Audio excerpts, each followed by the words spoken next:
What was the worst vehicle you ever owned? 324-1220, 324-1220. I mean, it's got to be... If you're driving the worst car that you've ever owned during the winter of 2025/2026, which is now in its fifth decade, it seems, it's been a long winter for you, right? It's been a long winter for all of us. But if you're driving a vehicle that doesn't have heat, oh my God, that's going to be tough, right? I think we've all had that one car that was just, you saw it on the lot or in someone's driveway, and it was instant love. Right? It was that feeling you feel down deep inside, and you're like, oh, this is going to be a great, great thing. And then it breaks down right after the warranty. And then it breaks down again 5 months later. And it just seems like a money pit, right? It seemed like a nice vehicle, but you continued to have to just change a lot of things on it that you really shouldn't be changing on a 3 or 5 year old vehicle. Or maybe you got it on a budget and you're like, well, you know what? I'm kind of a do-it-yourselfer. I'll be all right. And it was just far more than you bargained for. The worst vehicle you've ever made. What happened?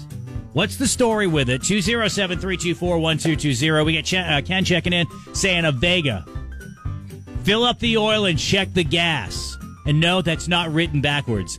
I know exactly what he's talking about on that one. I've never had one that went that extreme, but definitely have lived the life of, oh yeah, so I'm here at the filling station, gonna pretend it's 1955, check the oil, and actually have to add oil seemingly every single month. Thank you very much, 1988 Pontiac Grand Am. So yeah, just kind of unloaded on you on that one. Dodge Durango, that's what John checked in with, and basically it was a rust bucket. The vehicle had a mind of its own. That's another thing. Did you ever own a Christine? Not one person has called in and said they didn't like their truck. I love my truck. Right? It's right outside. Take it away, Glenn Campbell. I think there's a different love for trucks. It's almost more of an acceptance. Like, you almost expect the truck to break down. You almost expect the truck to have problems. Because trucks are like dogs. Trucks are going to be right by your side, and they do work for you. You go hunting with your truck. You go hunting with your dog. See, there's another parallel. Just like that. Anyway, worst vehicle you've ever owned, 324-1220. Not one person has said anything that relates to a truck. We did get a few Pintos, though. I knew it. I knew we were going to get Pintos. Let's see, a Pinto hatchback. That's from Joanna. Let's see, Colleen said a Pinto as well. Susan, 1983 Nissan Pulsar. Now, there's a name I haven't heard in a long time. Pulsar. I remember seeing those advertised on, like, Hollywood Squares or something. Hollywood Squares or Price is Right when I was sick. I'd stay home. That was like you get chicken soup, you get some ginger ale, and you get yourself some Prices Right at 11 o'clock on Channel 13. It's very specific, but I know I'm not the only one that can unlock that memory. Brenda, her worst car is a Subaru. I know one person besides Brenda who's had a bad experience with a Subaru. Everybody else, Subarus rule. Non-paid endorsement for Subarus. I've owned a couple of them. And matter of fact, I've owned two Subarus it's all I've owned in the last one. It's going on 14 years now. And I'm on my second one. And this one, I believe, has some yardage to it, hopefully. So they've been really, really good.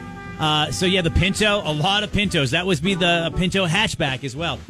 This one is one my parents never bought, but I have a memory of going to Rochester. I don't know which dealer it was. I don't think the dealer's no longer there, or I think the dealer is out of business or whatever it is. Because I drove by and it wasn't the dealership, but it was the thing that I remembered being in that space, right? So it was an AMC hatchback, and it looked like a greenhouse. And the selling point of the vehicle was that it came with 8 spare tires. Now, mind you, 8 spare tires is a weird flex when you're selling a vehicle. 1 or 2, okay, I get it. You're going to throw in a couple spare tires. But Guy Smiley was like, no, we have 8 spare tires. Where on earth am I going to use 8 spare tires? And after the third one, I'm going to be like, maybe the car's cursed and I'm not going to continue with this vehicle. Why would I need 8 spare tires? You can't even fit 8 spare tires in an AMC hatchback. Anyway, my parents ended up buying a Bobcat instead of not the tractor, but who made the Bobcat anyway? Was it Mercury?